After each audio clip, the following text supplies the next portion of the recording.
So I'm Tracy. I love what I do, and I'm really happy to be here today. I guess I have to admit, I'm sort of an adrenaline junkie. I like trauma counseling. I like being in the heat of the moment in tough conversations with people. I work a lot with first responders, so again, the heat of the moment, really, really tough stuff. So the sexuality part of it fits in pretty naturally with that. I'm really comfortable talking to kids and families in conversations that are typically really hard, but it doesn't have to be. So my hope is that after today, it doesn't feel so hard for you either. I guess I want to know a little bit about you guys. So it looks like there's a lot of parents in the room. So raise your hand if you're a parent. Okay. Are there therapists in the room also? All right. Are there clergy in the room? What other category did I not say that you feel you in recovery? Great. Everybody else fits into one of those. So okay. Well, I'm a parent. I have a 17-year-old daughter, senior in high school.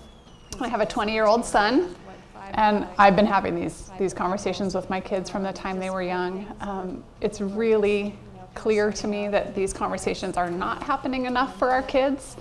And the more I talk to the kids, the more I become aware of that, the bigger the problem feels to me. So it's just become a passion for me that I open my mouth a lot.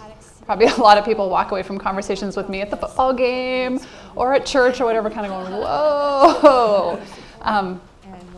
But I'm just comfortable doing that, and I think a lot of parents really love their kids and want to do right by their kids and just have no idea how much we're missing the boat. Our kids are being raised in a world so different than the one we grew up in, and they really need us. So that's what I hope you take away from this today, is that our kids really need us, and whatever you have is enough already to get started in these conversations. So here we go. The question of the day: what do we want our kids to know about the nature and meaning of sex? If we're not talking to them, they're filling in the blanks, right? They're going to fill in the blanks for the things that we're not willing to talk to them about. So I think it's really important that we consider what is important to us. What do we want them to know? What do we hope they believe? We need to be intentional in the same way we're intentional in how we discipline our kids and how we educate our kids about other things. We need to have a plan. How are we going to educate them about these issues and be proactive? And how in the world do we equip them for today's world that, again, is so different than ours was? Who do we want to teach them? Society? That's happening all the time. With the increased access to information, it is happening. No matter how much you think you can shelter your kids, it's happening. They're bombarded by sexual imagery, even at the mall, right? You guys know what I'm talking about. It's so different. They just have a lot more access to images and information than we ever did. Do we want them to learn from their friends? It's a really great source of lots of inaccurate information. Also, they're likely to come in contact with kids with very different values than maybe for them or your family or your religious group. And also, most of those kids, frankly, don't have an adult talking to them. So you're getting kids, educating kids, educating kids. I love this. That's how our kids feel. Our kids really believe that they know so much more than we do. And whatever generation it was we grew up in, things were so different. And we will never get what it's like today. And my number one piece of advice is that's true. We don't get what their world is like. I had a professor say, we were talking about different cultures and religions and things like that, and how do you sit with a client that's so coming from such a different faith perspective or totally different ethnic perspective, And he ended this conversation by saying, however different any of those groups feel to you, none of those differences even come close to the difference between your life and the life of a teenager today. That hit me like a ton of bricks. Whoa. You have to honor that in your conversations with your kids. The influences they're growing up with, we didn't have to deal with that. It's different.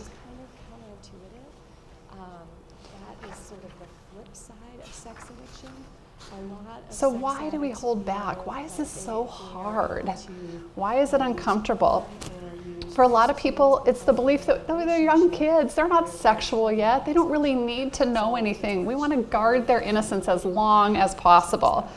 But I believe there's a way that you can understand they are sexual and they can still be innocent and be equipped to deal with an ever-changing world. We have questions about when is the right time to say what. That's one of the hardest parts with trying to buy any of the commercially published books that are out there. Like you can find the really intro ones and the really advanced ones, and it's hard to find anything in between. They all have not enough or way too much, it feels like, to me anyway. So there aren't black and white answers to that, what's appropriate at each age. Every kid is different. Their development is different. Our own personal discomfort gets in the way. How many of you had parents who educated you about sexual topics and intimacy? A few. That's actually more than I expected. Yeah. Nobody modeled for us how to do this. We're forging a new way of interacting with our kids. I think a lot of parents have fear of criticism and judgment. It can be tough if you're teaching your kids correct body terminology, things like that, and they're going to school and they're saying those terms, they're comfortable with them because they've learned that and they use them at home, and so, and you get a call from the neighbor down the street saying, I don't want my kid hearing those words. Same thing, you don't want them using it in the classroom in an appropriate way, so that can hold us back. So there's another step that comes with teaching them some of those things, is teaching them when is the appropriate place and time to talk about these sorts of things. They can even be bullied on the playground for using words that the bullies don't think are cool or might make them a target. So all things you have to be conscious of. Pain exchange, voyeurism, paying for sex. The personal discomfort part of it, I just like to add in a story about how I worked through that with my daughter. I always told her that we were just going to have to start having uncomfortable conversations. I put it right out there. They are uncomfortable. And I said, you're welcome to just sit here with me. You're welcome to hide your head in the pillow if that's what feels better. You can turn your back and I'll give you a nice back scratch while we do it. But I said, we're going to keep doing it until it doesn't feel so uncomfortable. And here's the reason. The reason is I have to be the person you're coming to about this sort of stuff. I have to be your source of information. So if we do it enough, hopefully after time it won't feel as uncomfortable. About a year or so after that, she's like, Mom, remember when you started having, talking to me about stuff and my body was changing? And I said, yeah. And she goes, I hated that. And I said, I know, it was uncomfortable for me too, but thank you. But it's better now, right? She goes, man, I'm so glad you did that. Because now, have you noticed I've been asking you some kind of embarrassing questions? She goes, thanks, Mom. If you hadn't have done that, I know I never would have started coming to you and asking you those questions. So our kids need us to take that first step.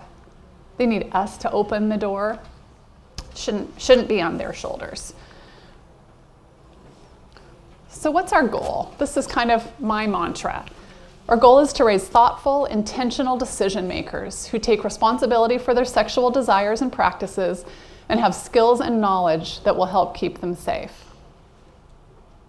What do you guys think about that? I'd love to hear your thoughts, feedback on that. This is the first time I had to kind of put that into words for myself.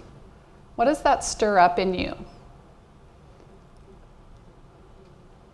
Yeah. I like how you said intentional decision makers, because I feel like that empowers them. Yeah. To help them It's empowering. Yeah. They can be in control and they don't have to sit there and react. Mm-hmm. They can be the one that's making the decisions for their future, Yeah. their sexuality, and just choosing to do the right thing. Mm-hmm. Yeah. Yeah, that was an important part for me. Because I think a lot of us grew up in families where we were told what was right and what was wrong, and you just do it and you follow the rules. And I want my kids to know that the decisions they make about their body are big, and the weight of them rests on their shoulders. And I'm here to help them and teach them what they need to know and educate them, but it's a big decision they're facing. And I want them to think long and hard about what that means for them, their mental health, their physical health, their relationships, all of that.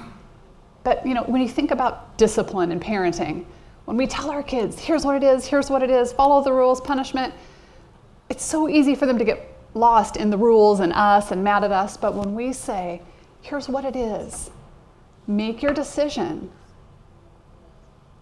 the implications of those decisions rest on your shoulders. Wow. They're going to pause and they're going to think about what they're doing. Does that make sense? It's so much more intention. Yeah. Well, and to dovetail into that, the why, helping them understand the why, so that when they do make those decisions, it's not just the here and now information, but also the long-term ramifications. And hopefully all those conversations are happening way before they're ever making a decision. Right. Yeah. I like the thoughtful part. It makes me think of that advanced planning, walking through it, helping them. The decisions shouldn't be things that they're going to make in the moment. Right. It's all about looking ahead and talking about what would you do in this situation and how. Exactly. Really preparing them for that decision that's coming later. Exactly. Feel free to challenge me. I'd love it, actually. Yeah. So not necessarily a challenge. I agree with what you're saying, and yet what I know about child development kind of triggers some fears in me. Yeah. At brain development, most children, although you'll find rare exceptions, aren't capable of really healthy analytical decision making until they're much older, like 25 to 30 is when the brain is fully developed. And so I think that along with this as an early goal, and we as adults need to kind of keep it in mind that it's an unrealistic goal, that children are still rather impulsive. And I think as a safety net, I want to teach my children that it's okay if they make a mistake. And Absolutely. Yeah, I think that's inherent in this. They are decision makers who will make really great choices and really bad choices, just like all of the rest of us. Yeah, I guess I just was, own personal shame growing up. That weight of decision is on your shoulders. I'm like, oh crap, if you make the wrong one, and then you're. Yeah, thank you, because that is a really important part. So I will think about that. Yeah, how that part, because I guess that's such an inherent part of who I am as a mom, is because I trust them so much to make their own decisions, I trust them so much to deal with whether they're good or bad and whatever comes from that. I trust that they can do that too. So thank you, I appreciate that. Yeah. Well, it sounds like that speaks to just individual learning styles and trying to be aware of that. But regardless, I think of my sons is one learns by doing and making mistakes, and one can learn from the mistakes of others. Yep. One has to make his own despite what he sees around him. So it's just being able to be aware and tolerate their differences. Right, and so for that example specifically, helping our more impulsive children to understand, I have a really impulsive side of me. And how do I manage that then in terms of my sexuality? I'm more likely to make impulsive decisions on the spot. So how are you going to prepare yourself for that? What's that going to look like for you? Yeah. Did you have your hand up earlier? Yeah. Marcy's thoughts there about a lack of shame when there's a mistake. I like the picture where the shame dump truck was dumping on top, and somebody made the comment, "Is that my mom?" And that's exactly right. Mom and Dad put that shame on us by, "Oh, you made a mistake. You did did this and that. Well, that only creates more addiction. Right. Yeah. So, yes, this is our goal, but if it's not, the decisions aren't what we want, Yeah. we need to let them know that they are still They need loved. to see that there's space for that within your loving family. You made a mistake, Yeah. it's okay. Yeah, absolutely. Yeah. Yeah.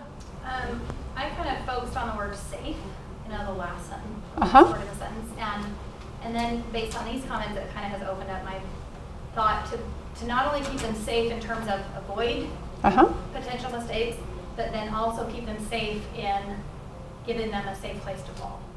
And allow Absolutely, them to have- yeah. And like you said, if they know they have someone they can come talk to about it, Mm-hmm. they're going to catch themselves much earlier in the process. Yeah. Exactly. And so, it was interesting how my idea of the word safe changed even Mm-hmm. here in the comments. Many facets Initially, I just to it. thought, oh, safe, yeah. Keep Yeah. them in that happy place where they haven't ever made any big mistakes. Wouldn't that be nice? But also in terms of, and it says it down at the bottom, teach them about life, sex as one part. You can take this into any area. Yeah, absolutely. And so while that feels overwhelming as a parent, it also feels hopeful. Yeah. Apply it to their sexuality, but also their financial decisions, Yep. their spiritual decisions, their education decisions, like everything, and say, Yeah, so it can open up a dialogue in so many different areas for sure. as well. Well, and while that responsibility rests on my kids' shoulders through their decisions, don't get me wrong, they're hearing what my hopes and dreams are for them. They're hearing the decisions I would like them to make. But they're hearing that from a place of, here's what I hope for you, here's what I want for you, and here's why. And I'm asking, how does that sit with you? What do you think about that? How is that hard in today's world?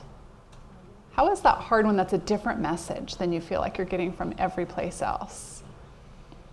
We're talking about that stuff. Okay, are we okay moving forward? Without a doubt, the sooner you start talking and the more open of a dialogue you can create within your household, it's going to play out well for your kids. They're more likely to hold off on having sex and will exhibit much more safe sexual behavior when they do start being sexual, if they have a place to go.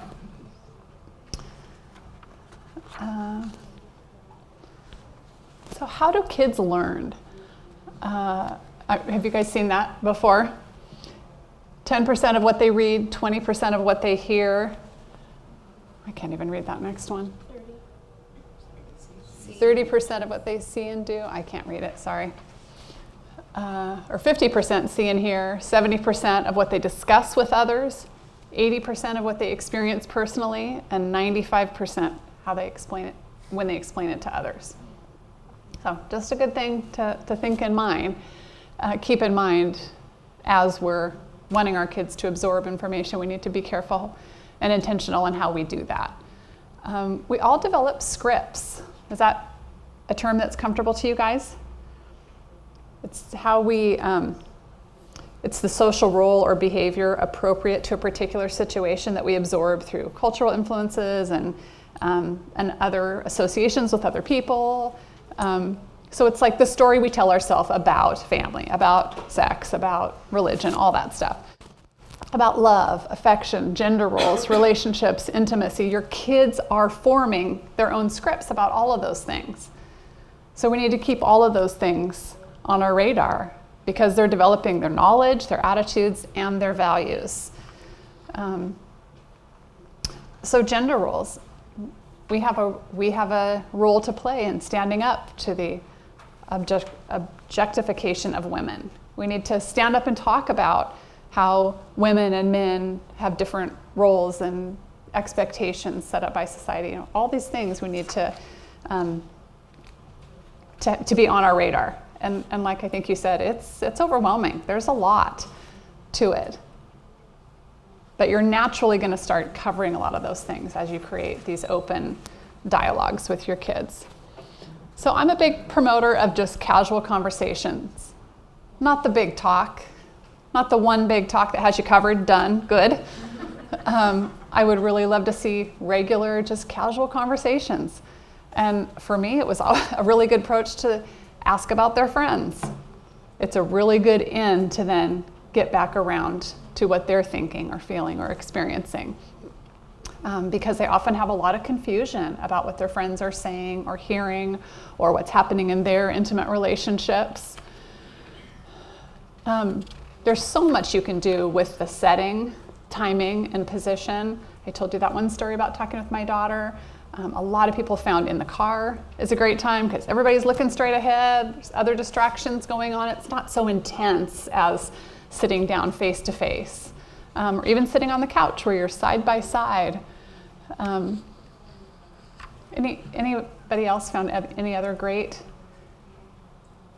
settings or times that? I have a question. Yeah. Is that an appropriate time? Of course, yeah. We have several children, and so we started with the whole formal, right? Mm-hmm. But lately I've been reading more about that it's better to have it be more casual. How do you suggest that happens in a family with multiple children at different ages and different genders? You know, because I see that you can create casual places with just one-on-one, but it's still kind of contrived. You know, it's not in the moment when they're asking a question. Right. Maybe the older ones, because they understand the boundaries about that, but the younger ones, I feel like could answer it right then, but it maybe not be the right setting. So what would you do? What would you say? Yeah, I mean, you're going to have to determine when those older ones might be asking questions that are not yet age appropriate or developmentally appropriate for the younger ones. But I'd say when you can, if it can be a family conversation, because it's so beneficial for one kid to see another kid asking a question and you openly responding. You know, if you have one that's not as comfortable with that, that may help them join in that. Yeah, we're a family that can talk about this sort of stuff. But it isn't always what you want to convey to your kids is it's a regular, casual conversation. It's not always going to feel regular and casual to you. Sometimes it is really contrived because you're trying to find a time to talk about stuff. And sometimes you've really planned it, and sometimes you see an opening and you just have to take it. Yeah. I was just thinking of being sensitive to my own discomfort. Mm-hmm. And I think of a time my wife was combing my daughter's hair, and the conversation went there. It was like, "Dad, you okay to stay in the room?" And I go, "Oh, yeah, I better stay in the room." I mean, you know, there was that opportunity of, oh, my daughter's checking out to see if that's okay, and if I could be in that conversation. Yeah. Even though I wanted to run from the room, And I don't find anything wrong with saying, as much as I'd like to leave, this is uncomfortable for me, I'm going to hang. I'm going to stay. Because I hope someday, if you have one of these questions, you could ask me too. She's a lucky girl. I see another hand. I was just going to ask, it's kind of along the same lines, is that with 3 children, 2 daughters and a son in between, who's getting the brunt of it,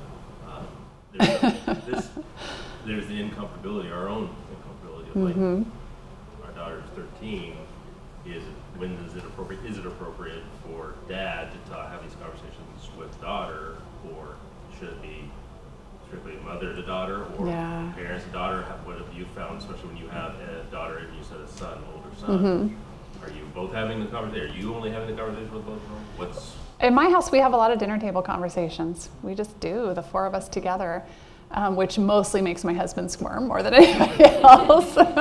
So we've had to work around that, you know, that he's not as comfortable. And that often happens in couples, right? We compensate for each other. We make a good team because we have different strengths. And now it's kind of a joke. Hey, Dad, you okay?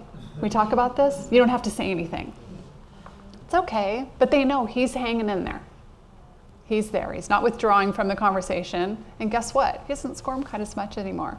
They've helped him. Your daughter being uncomfortable with him being there, and if that's the case, how do you communicate that?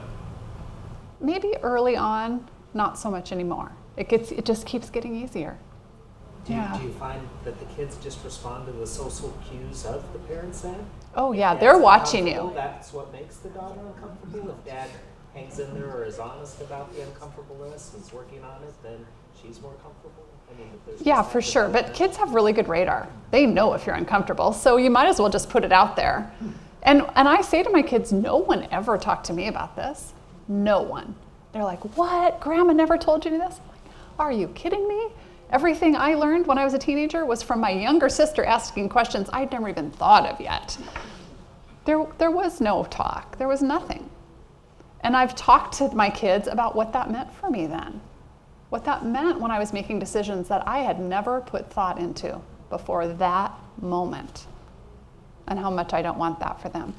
Yeah. I had the same experience that you did. Very uncomfortable talking with my mom about maturation and that kind of thing. I was sitting on the farthest side of my chair at the maturation program and my mom.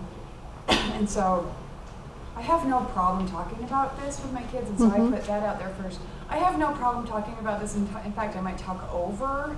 I might give you more information, so we'll just kind of get. But this is not just one conversation. And they know that, and they're kind of like, oh no, is this the car conversation? Oh no, is this the car ride that I'm gonna or, but they know that it's a series of conversations. I'm glad that I get to kind of feed into that health conversation at school or that locker room. Absolutely. I get to, like, you guys talked about that. Hey, cool, but it's not so right. Or Yeah. that came up. So I'm glad that it's a continuing. For sure. effort. Yeah. So, Yeah. I had a multiple kids situation pretty early on with my oldest. We were sitting on the couch and having a conversation, and I can't remember how old he was, 7-ish, 8-ish, and my second one came up and popped on the couch. And I hadn't like mentally thought before, you know, like this could happen. And so I had a moment where I had to decide what I was going to do because we were in the middle of the conversation. So am I going to continue having this conversation or am I going to stop talking? And in that moment I kind of thought, if I stop talking, then I send the message to my older child that this is an uncomfortable conversation to have and that it's taboo and we have to be very careful and cautious. And so I kept going and I kept talking. And my younger son asked questions, and I kind of learned that because we have dinner, we have 4 kids, and now it's a dinner night conversation too. And I kind of learned that the younger kids kind of get from what they can understand. And then you keep having the conversation, and the more you talk about it, they just start to understand more and more as they get older. And so, but that was kind of the moment that it turned from only talking with one kid to the ability to talk to all the kids at once. And sometimes I still talk to, I mean, my older one is kind of older, he's 13, and so he gets more conversations about, you know, sexting and things like that my younger ones don't get yet. But if they came up and started listening, then I can totally adjust the conversation so that it can be appropriate for them too. So that's when it became a family conversation. Nice. Thank you for sharing that. I think it's also great then when you can have that moment where you kind of catch the older one's eye and you can communicate to them like that part later. They know exactly what you're talking about, and that's kind of cool, right? Yeah. We have a 7-year-old girl, and our family is in crisis right now, but one thing that I really found with her, because she definitely has the MO of stuffing everything down, I blame my husband's side for that, but he's not here. But doing artwork with her is like, and it wasn't even the plan to broach the subject during that, but we did some artwork and it was just a flow of information. That's so powerful. Directly, like what how was school today? You get nothing. Yeah. Like, you know, kind of putting her at ease. And also something that's really helped me during this crisis period is having a parent, like having her best friend's mom, who I'm close to as well, just being there. You know, if she's not comfortable with me, you know, coming to me, her mom, because I wasn't, maybe she'll be comfortable with her. Also, I was wondering if you had some suggestions maybe later for making sure the 2 parents are on the same page as far as language is concerned when you sit down with your kids. I mean, I think you can have some of those conversations with your partner about language, but I also don't think there's anything really horrible about sounding a little different from mom than from dad. I mean, you want your basic values to be the same, you want the message to be the same, but if you language it a little bit differently, I think that's probably a benefit to your kids. And also, I wanted to touch on what you said about your neighbor. That's so important. Your kids should know who else they can talk to other than you. I have one sister who doesn't have kids, and I'm telling my kids, if you've got something, if you can't talk to me about it, Auntie Steph is there. She knows my values. I know she loves my kids. I want them to go to her if that's what they need in that moment. They'll circle back to me later, but that's really important. And it brought one more story. I had to tell my daughter, the full details about sex probably a year earlier than I had planned, because she had a best friend and we had an agreement kind of when one girl was ready, the other was ready, because we spent so much time together. Well, her friend's little brother was the scientist of the neighborhood. And he got to the point where he had to have answers. Tell me what's happening with these animals and tell me how it happens in humans. So I got the phone call of the day has come, because Marcus had to have answers. So we don't know how and when our kids are ready, but they let us know. And if you've built up the comfortability and the language and all that stuff before then, it's not that big of a deal. All right, keep moving here. I think it's really important that we talk about the pleasure and the good sides about sex at the same time that we're talking about safety. Having those two things separate, I think, creates a lot of confusion for our kids. We have this whole fear thing of that there's predators out there, or that boys might try to take advantage of you and all that. And then there's, this sex is good, what is pleasure? They're really disconnected for our kids. And I think it makes it more challenging for them to make sense of it all. So we need to present the whole picture. We need to be talking to them once they're old enough, when they're actually in an intimate relationship, for what is consent? What does that mean? What does that look like? And how will you assert that? We all negotiate in our intimate relationships. What would it have been like if someone actually talked to us about that? If we realize people have different preferences and needs, and in a healthy marriage, you talk about that and you negotiate that. Can you imagine how different our relationships might be if we grew up thinking that that was part of being in a healthy marriage? That's exciting for me to think that our kids will learn that. We need to acknowledge sex is good. That's the main thing I tell my son when we talk about pornography. I'm like, honey, the real deal, it's good. Don't wreck it for yourself. It's worth waiting for, and it's so much better than anything on a computer or any place else could give you. Don't do anything that would rob yourself of that very sacred thing. Of course, they need to learn the biology, all that part of it. That's often how it starts when they're younger. What's happening with my body? What's the biology? Where do babies come from? The article that I cite at the bottom there had an interesting piece about ambivalence that I'd never really considered before. When you're dating, what if you're ambivalent about being intimate with this person? What if in your marriage you're at a point where you're ambivalent about intimacy at that time? Maybe something's occurred. Wow, what a great opportunity for our kids to think about that. It all goes back to consent. What do you want? And teaching them to listen to their own inner voice. Oh, of course they need to learn about danger. They need to learn that the definition of abuse is no consent. And when you're a kid, you cannot consent. The law says you are not old enough and able enough to consent. So if something sexual is happening when you're a kid, it's abuse. I can't tell you how many clients I've had have come and told me stories from their childhood, and they say, I lost my virginity. And the look on their face when I say, no, you were raped. No. They never even considered it. And that word was like a slap in the face. We need our kids to know if something sexual is happening to a child, it's rape, it's molestation. Because no matter what, when it's a kid, if they're not getting help and they're not talking about it, the blame for that will lie on their own shoulders. That's how kids make sense of the world. It must have been my fault. There must be something inherently wrong with me. So they need to hear a different message from us. Did you have your hand up, Scott? And the same in a marriage.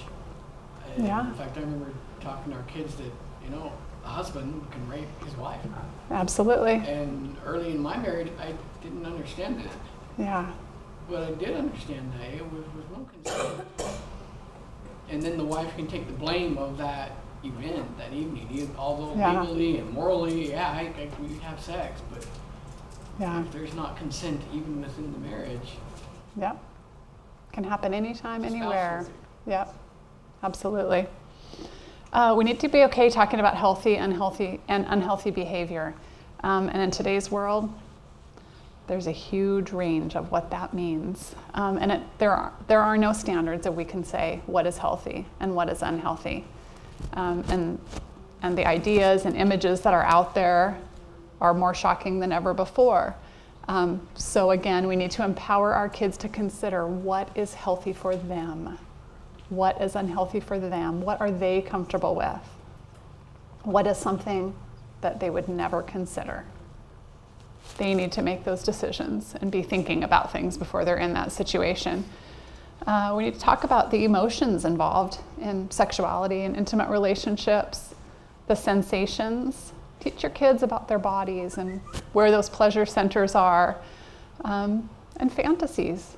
We all have them, but being able to talk to our kids, especially if we're asking them to wait and be more conscious, that honoring. We know you're having thoughts, your hormones are changing. Getting comfortable talking about that. One more? Yeah.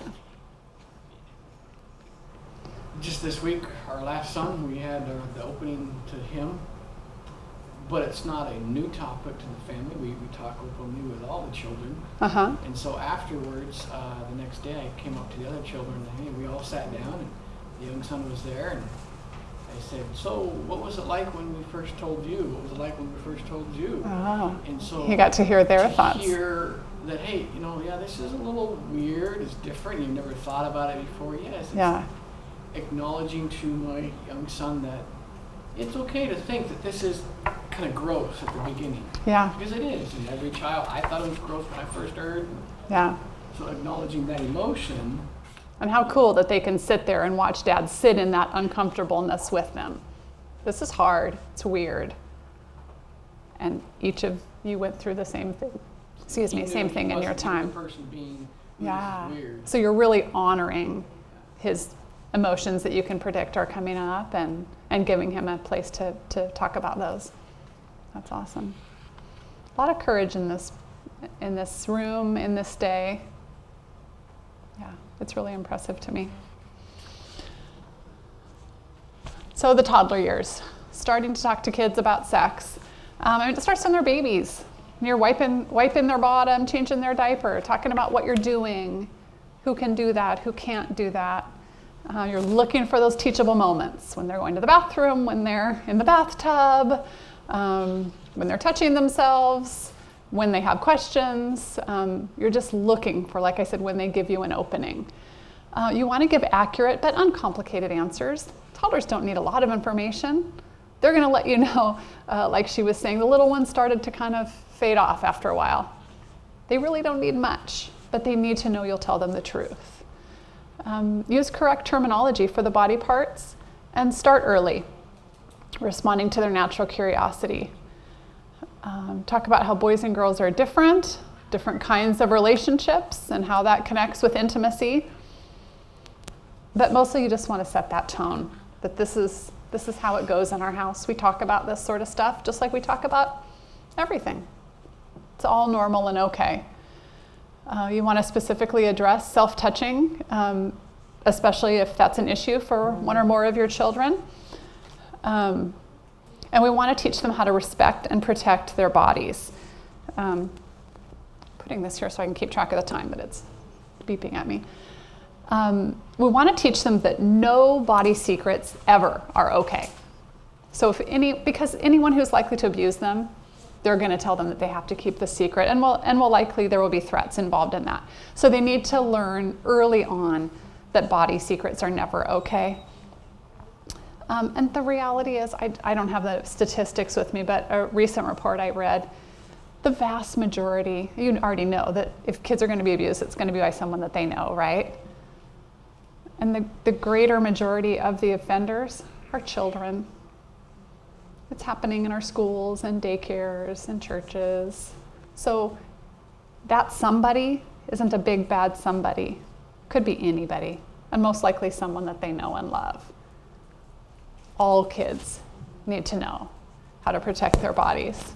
That wasn't something we had to worry about before, but kids need to hear that specific one now because that's become huge. They need to learn that a body touch might tickle or feel good. You hear many children that were abused, that's what changes it for them. It felt good, and so then they share the blame. It felt good, so then they let the person do it again. So kids need to understand, anybody touching your privates is abuse, and that might feel good, but that doesn't mean it's right. It's still not okay. And even if you know the person, or if they're another child, it's not okay. So they need to hear loud and clear that they will never, ever be in trouble for telling about body secrets, even if it's about dad or grandma or the babysitter. I think you have to say people's names, give them a face to it. Anybody. You'll never be in trouble for telling. Yeah. I know this should probably be simple, but can you give an example of body secrets? What do you mean by that term? Abusers, if they start touching a child, they'll say, keep this a secret. So a secret about someone touching your body or someone taking a picture of your private parts. Does that clear that up?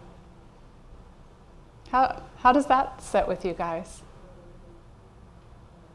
Not intended to scare you. Yeah. I'm trying to navigate the waters of my 6-year-old, still in that kind of phase of self-exploration and all that stuff, and his really, he and the girl 2 doors up, they're really, close playmates and stuff, and sometimes he's just so comfortable around her that he'll go to the bathroom with the door open, or he'll, start pulling down his pants when she's still around, and trying to, and he knows that it does feel good, and so we're trying to figure out, okay, well, it might feel good, but it's, okay, pull your hand off of that, Yeah. Yeah, so you just start talking about that's something, that as you get older, that's something that happens in private. If you have the need to do that, it's no longer okay to do that in front of other people. Yeah, it's for private. Yeah, I'm sorry, I don't remember the exact statistics, but it was more than half of the abusers were children themselves. Yeah. What would lead that to happen? What in society is causing children to offend? Well, this is my slant on that, but children are offending because they're being exposed to things. They're abused themselves or exposed to sexuality in ways that they're not prepared to handle, so they're acting out what they've seen or experienced. Yeah. I'd say also that when I grew up, they would not have called that abuse. So that we've changed the definitions of what classifies abuse. So the behavior hasn't changed as much, but if one kid did something with another kid, they wouldn't have called that abuse at one time. I would agree with that. We have changed how we view that. Yeah. And to that, show me yours and I'll show you mine, and a 6-year-old with a playmate in the backyard happened generations ago. Yeah. Yeah. Well, and there's a difference between the age difference too. You can have a child abusing another child, and there's a 5, 6, 7-year age gap, and then you can have 2 4-year-olds, that are, together. And there's, I think that determines some of the trauma level. Exactly. Yep. Yeah. Yes, in the back. I really like the slide a lot. I just want to underline, you're talking about toddlers. And I totally agree with your age range. And I think a lot of people think this is touching at 5 or 6. It's long before. Long before, yeah. Yes? So I have a baby who's 3 1/2, and she loves to touch herself. And she is full on, appears to be masturbating. And, she'll have her clothes on, or she'll put her hands down in her undies and do this. And I've told her that, oh, that makes me uncomfortable. I don't want you to do that around mommy. And I'm trying to keep it low key, but how do I address it in a healthy way? I know that she did something, I can't even remember what, that she wasn't supposed to do. She hit a sibling or something. Yeah. It was like, oh, you're in a timeout, you need to go to your room now. And I used a short voice with her, which just devastates her, you know. She was really caught off guard, and when I went up to her room, I had this impression to go see her right then. So I went up and I found her in her room, comforting herself by masturbating or touching herself. And so I just picked her up and held her and rocked her and talked to her. I was like, it looks like you're rubbing your bummy again. And she said, yes, I want you to go away. And I said, do you want me to go away because you need to be alone? And she says, yes, I want you to go away so I can rub my bummy. So, you know, this for me is very triggering. It's very painful as a mom to have this tiny person you think isn't capable of being sexual, appearing to do things that are self-sexual. It's self-soothing. Right. Self-soothing. So she's soothing herself. Yeah. But it's the type of thing that if it continues could be really unhealthy for her. Could be, but generally toddlers work through that. It's really common for toddlers to have that, and then as they start venturing out in the world a little bit, they find other ways of soothing and they connect with other kids more. Really common. I have 6 kids in this, you know, my boy did it a tiny bit. Yeah. But this, you know, baby girl is like all over it, and I never noticed the other girls doing it, so it really is common. I would suggest you touch base with your physician, but it's really normal for some kids. Okay. Yeah. Yeah. What she's mentioning, I just recently heard that if the child does that, that could be a real red flag of abuse coming from somewhere. Like it's not, it could be something they're doing. It could but be. It also could be a huge red flag if there's abuse going on somewhere. It could be. So again, you should check with your physician. Elementary school years, continuing the conversation. Again, I encourage you to just put it out there. It's uncomfortable. No one ever had these talks with us, but that's okay. We're going to talk about it anyway. Yeah, I think we kind of covered all that. I think it's really important that we continue to stress with kids how important it is that we keep talking about it, that they keep asking questions, and that we can ask them questions, and that we are the information source. Continue to remind them.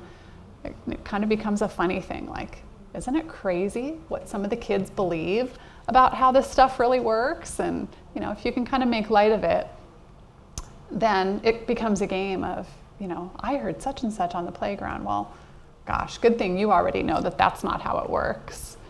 We need to be open with our kids about the differences in, you know, our family has this set of values and not everybody does.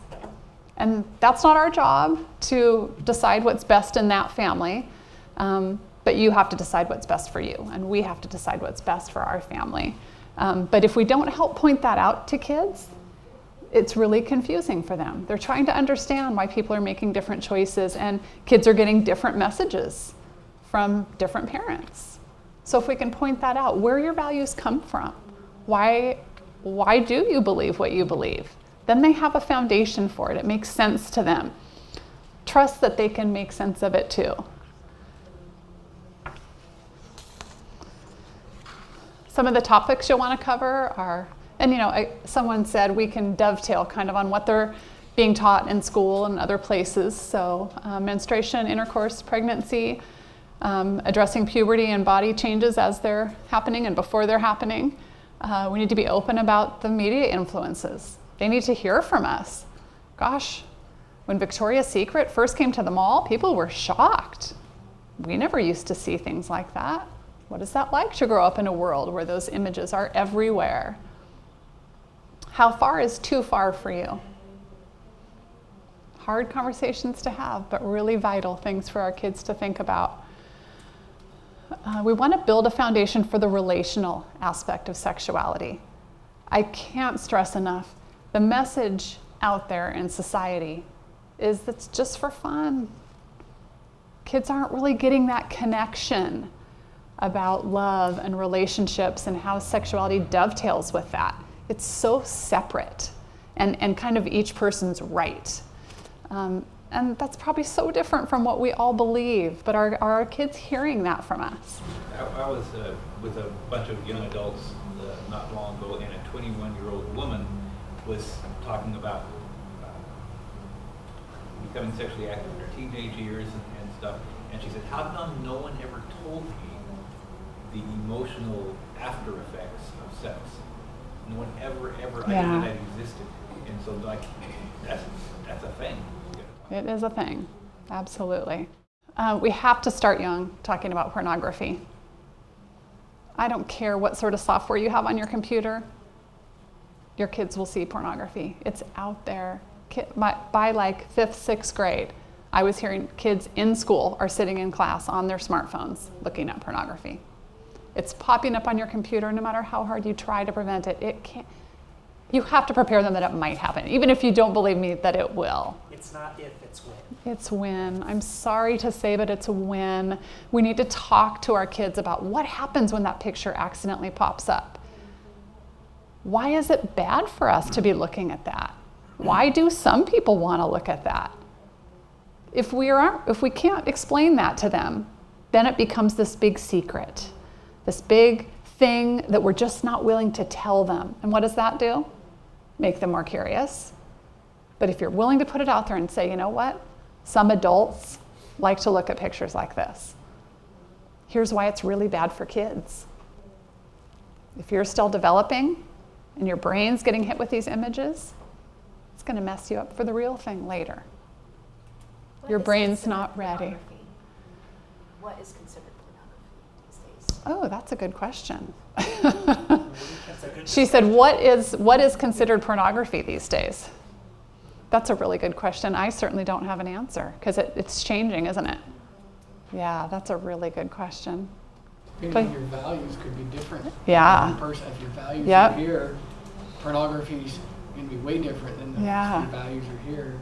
For sure. The definition, anything that is a clothed person can be pornography if you're viewing and imaging sexual feelings within inside. That's a fully clothed person can happen. Yeah. Yeah, but I mean, you definitely want to prepare them for the obvious stuff, you know, pictures of naked bodies, pictures of men and women engaging in a sexual way, stuff they've never thought about. And so then if they see an image of it, I think we forget that novels can be pornographic too. Any description of it, which is much more prevalent in the things our kids are reading. So I'm hearing, a picture. Right, I'm not quite sure how our reaction to it, and that varies from person to person, so I'm not sure how that's connected to the actual definition of pornography, but you guys have stirred my brain. I'll have to think about that some more.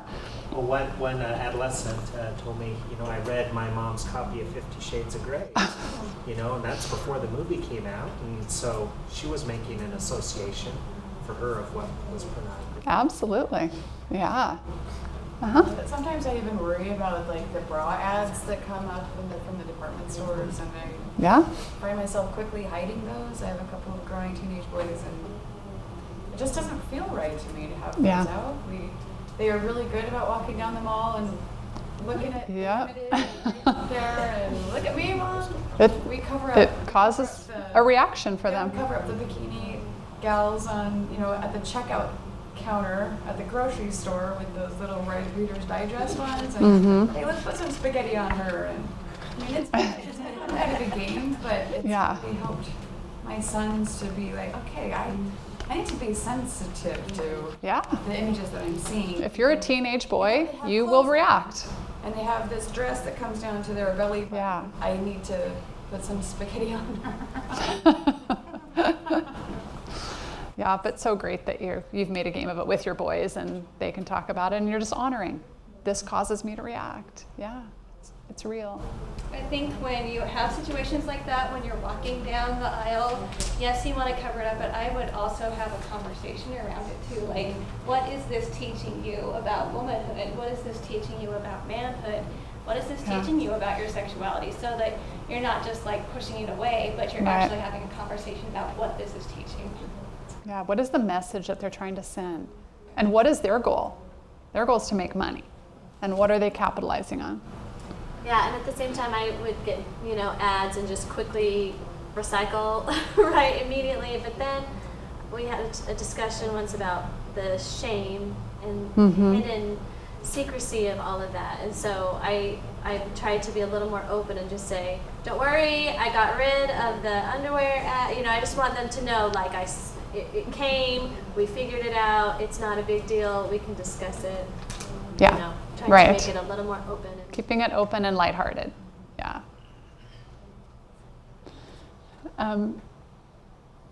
So, I know you're going to get that in other sections, but it's just so important for us to consider that our kids have developing brains.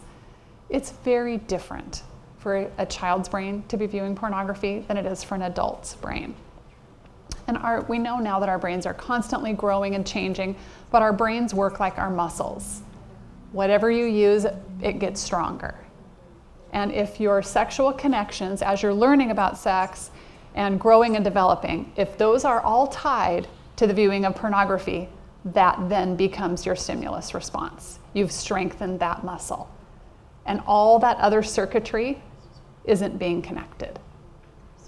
So that's where you end up with people who are no longer aroused by another human being. They need that image because they've hardwired their brain to that. So I think our kids need to know that. There are real, true implications to viewing pornography when you're a child. I looked for the source of that first statistic there, and I could find varying different responses. But it's just to say that daughters that have present fathers in their lives that are actively involved in the marriage and in parenting are the most influential on your daughter's choices sexually. She's basing her choice of a partner on what she sees in you. That's a really cool thing if you're a good dad. And important to remember during your daughter's teenage years, she's watching you. You're teaching her how she deserves to be treated, teaching her what she should believe about herself. We touched a little bit on that boys and girls, we're going to have different conversations with them. It's not always the same information that they're looking for, not always the same information they need. Much of it is, but some of it's different. You're just increasing in the topics that you're starting to cover. Really important to put it out there, talking about self-image, especially with what they're getting in the media. Where girls are learning that your self-image is based upon, are you desirable? Are you pretty enough? Tall enough? All those things, sexy enough. We need to be talking about rape and date rape, risky behavior. We need to be open about arousal. They're starting to experience it. So is it something they can talk about or something that they need to be secretive about in your house? Our kids deserve to hear what our values are. What are your hopes and dreams for them? What do you want their intimate relationships to be like? What do you hope they experience? Let them hear your heart and soul. And again, empower them to make a personal decision.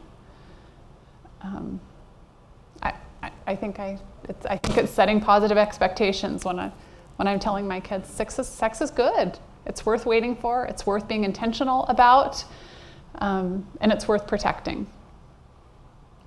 And over everything else, you need to convey your faith and trust in them, that they are competent, smart, faithful, loving individuals who can make good decisions, they can rebound off of their bad ones, and they can forge a path for a healthy life for themselves. Yeah. Do you have a good resource to recommend with all these topics, or because these don't all come up. You know what I mean? And that's partly why I gave you the handouts, so that you can take that home and kind of use it as a checklist. What are the things we've talked about, and what are the areas that I haven't gotten to that yet? Resources are hard to come by. I think there's several books I did list on the last page, the resource page, but many of those books that cover a lot, I think cover too much. And I don't necessarily want my kids getting it When they need some of that information, I don't necessarily want it presented the way those books are. So sometimes I use those books for myself to go, okay, I got to make sure I get this and this and that, or I might photocopy part of it. But that's. I really love, it's Educate, Empower Kids, 30 Days of Sex Talks, and they have 3 separate books. One that starts with the younger, and then middle, and then older. And it's just going through each of these topics that you can go through with your kids. But it's very conscious about you as an individual and making sure that you can fit it into your value system. So I really like their stuff. Say it one more time. It's Educate, Empower Kids, and it's 30 Days of Sex Talk. And you never know when those opportunities are going to come up. Yep. For any of these. I hadn't had an oral sex discussion with my kids. My oldest came home from 6th grade and says, Dad, I know where the oral sex, he didn't use that term, but I know where the oral sex staircase is in the middle school now. I found that out today. And I wouldn't have thought there was any place the middle schoolers were going to do that. So it was a rude awakening. Yeah. Continuing with the teen years, be clear that safety is non-negotiable. Set those boundaries for how they're going to keep themselves safe, and let them see a different tone in your voice when you talk about that, and how important that is to you and how scary that is really. So important that you listen and ask questions, especially by the teen years. They have a lot to say. So your biggest job is providing that open space and time and that comfortability that you've built over the years for them to be able to talk to you. So asking about their friends, again, can be a really good segue into circling back around about them. This next part is just hard for me. When I first started learning some of this, I went on a retreat, like a sexuality retreat with a group of teenagers, and I was blown away. And these were really sheltered kids. And I had 12 and 13-year-old girls saying to me, I don't understand. If I save myself for marriage, how is my husband not going to be disappointed in me? Because for sure, he's had a lot of other partners. He has viewed a lot of pornography. And if I haven't had any practice, how am I not going to be a disappointment? That broke my heart. I was not thinking that when I was 12 and 13. I was not thinking that my sexuality was tied to having to be good enough. That's the opposite of what we want our kids to think. We want them to think this is a gift that they choose to give when they are ready and that they accept when they are ready. We got to hit this stuff head on. We talked a little about oral sex.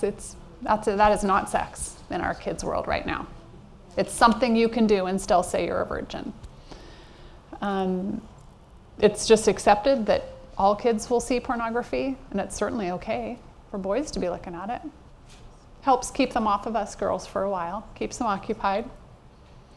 Sex is casual in nature, not tied to relationships, friends with benefits, and that relates back to being good enough for your eventual partner someday. And for many girls, their self-worth is tied to being desired. We need to change that.